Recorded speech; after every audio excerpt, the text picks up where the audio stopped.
Don't you just love a good love story? Oh, wait, that's the wrong side. And Louise and Tabitha, two different cats from two different sides of town, fall in love at first sight. Will they make it, even though everything seems to be working against them? Let's find out on Vooks.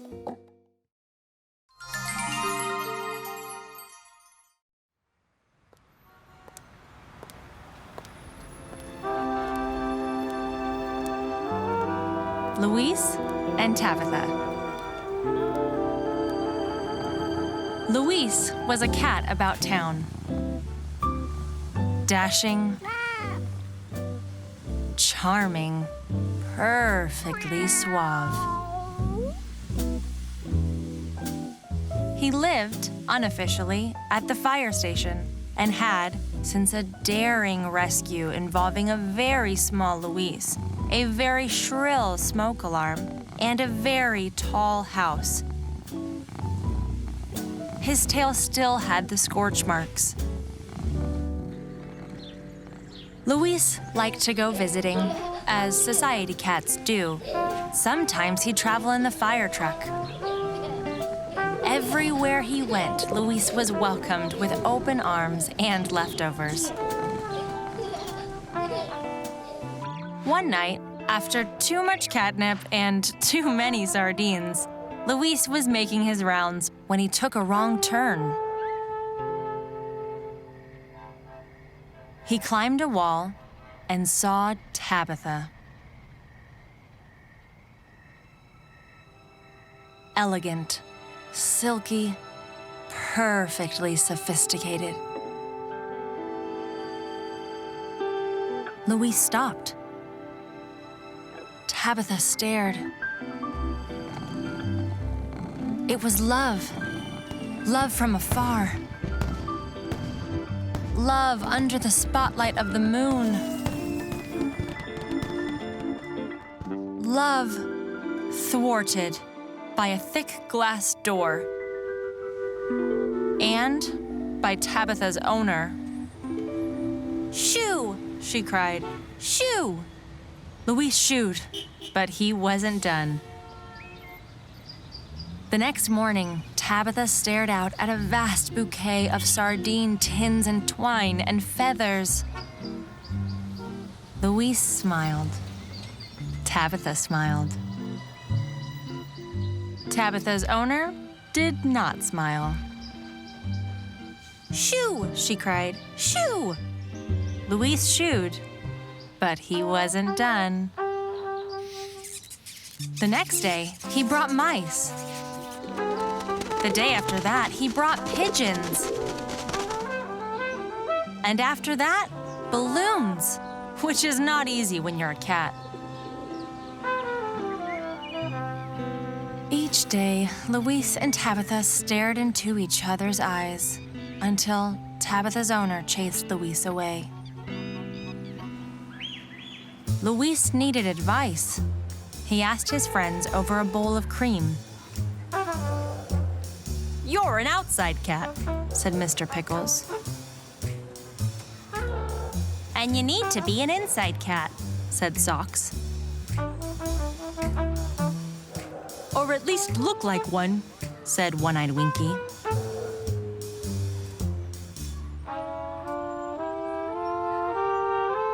Louise had an idea.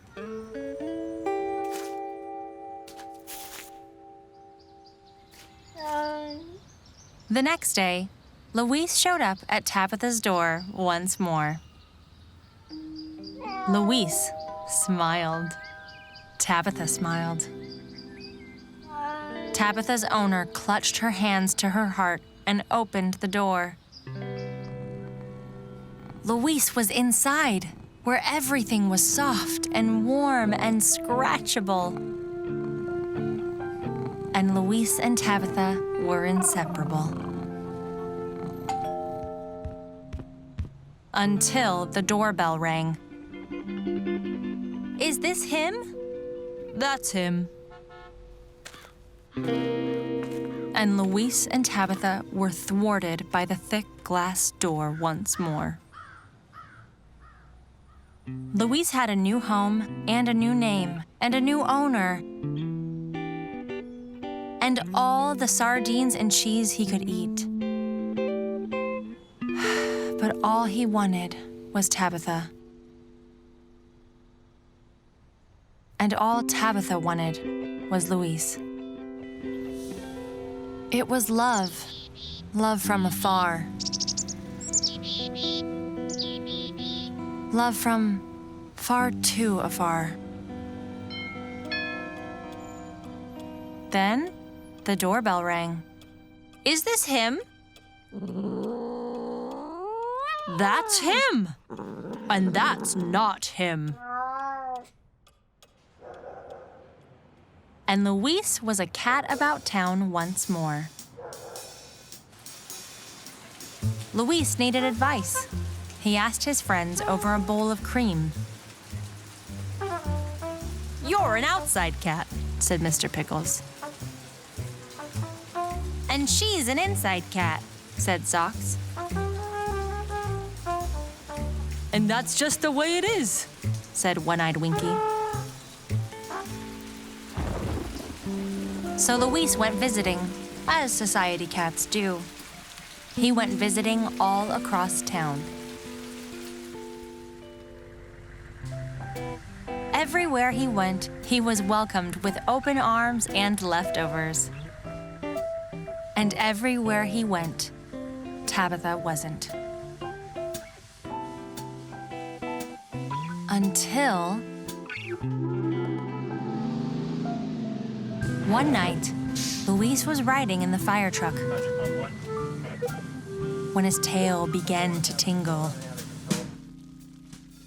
Louise saw Tabitha, elegant, silky, perfectly sophisticated, and in terrible danger. The sirens began to wail. Everyone, outside! Cried the firefighters. The crowd was a cloud of arms and shrieks as it gathered on the corner. But there was no Tabitha. And suddenly, there was no Louise. The crowd waited and worried and fretted. Finally, the gray parted, and from it emerged Louise and Tabitha, leading Tabitha's owner. The crowd cheered. Tabitha's owner plopped down on the curb and clutched her hands to her heart. She looked at Louise and Tabitha and smiled. The cat show judge placed a blue ribbon on Tabitha, and the firefighters placed a gold medal on Louise and declared them both perfectly heroic.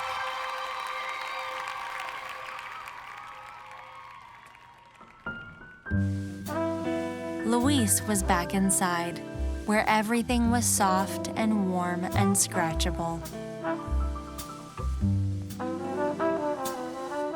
And Louise and Tabitha were inseparable.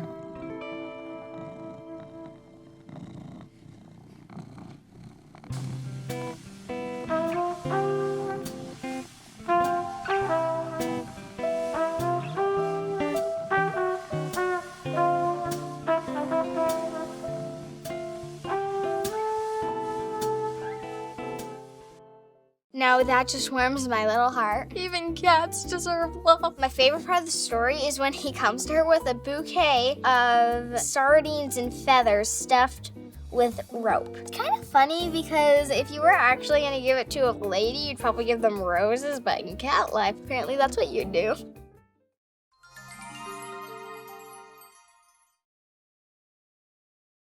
Cinderella by Leslie Harder, illustrated by Natasha Herzl. Cinderella was a sad servant girl who had absolutely nothing to wear. Well, not nothing. She did have a handkerchief that she wore on her head, but it was hideous and full of huge holes. She did have a dress that she wore every day, but it was dingy and dusty and worst of all, dull. She did have 2 socks that went under her shoes, but they smelled sour and were soaked in black soot. Cinderella's stepsisters, on the other hand, were not sad servant girls. They had everything to wear. They had colorful costumes, handsome hats, and shiny, showy shoes. That's why they were going to the ball, and Cinderella was sitting at home. Because everyone knows the ball is the perfect place for colorful costumes, handsome hats, and shiny, showy shoes. If only it was the perfect place for me, thought Cinderella. Yes, Cinderella had absolutely nothing to wear, but inside she had an awful lot. Inside of her there was a great, glowing goodness, a courageous, caring kindness, and a soft, safe sweetness. Even the birds and mice agreed. Her fairy godmother knew that someone as sweet, kind, and good as Cinderella needed to go to the ball. So with a whirl of her wand, the sweet servant girl's holy handkerchief became a twinkling tiara. Her dingy dress, a gorgeous gown, and her smelly socks, a set of sparkling slippers. At the ball, Cinderella saw more colorful costumes, handsome hats, and showy shoes than she'd ever seen in her stepsister's closets. And they had very big closets. Cinderella had never felt so happy in all her sad servant life. The prince was a bored boy who had absolutely nothing to do at his very boring ball. Until he saw a twinkling tiara, gorgeous gown, sparkling slippers, and a not-so-sad servant girl. He knew it was time to dance. And they danced and talked and smiled and laughed, song after song, after song, after song, after song. A prince might dance once with a girl wearing a gorgeous gown. He might dance twice with a girl in a twinkling tiara, or even 3 times with sparkling slippers.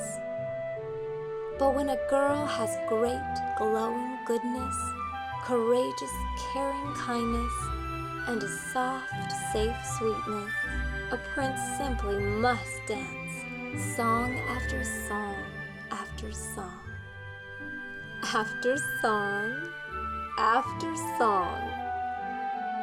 The fairy godmother's magic soon faded, and Cinderella again had nothing to wear. But the prince did not care. He only cared for her.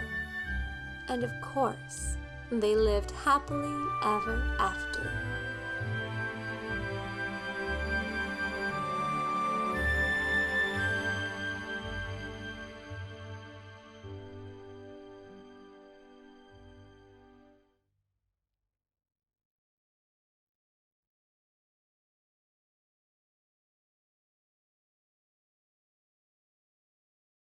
If you don't have Vooks, then what are you waiting for? Vooks is kid safe, it has storybooks that are brought to life, and third, it's fun. I like to read books about fantasy and love. I tell other kids to get Vooks because it's full of stories and laughter. I'll read it on the go, in a car, in a plane, even in a train. I've never been on a train. Don't wait around. Ask your grown-up to download Vooks now. You'll be glad you did. Thanks for watching. For more stories, try the Vooks app for free today.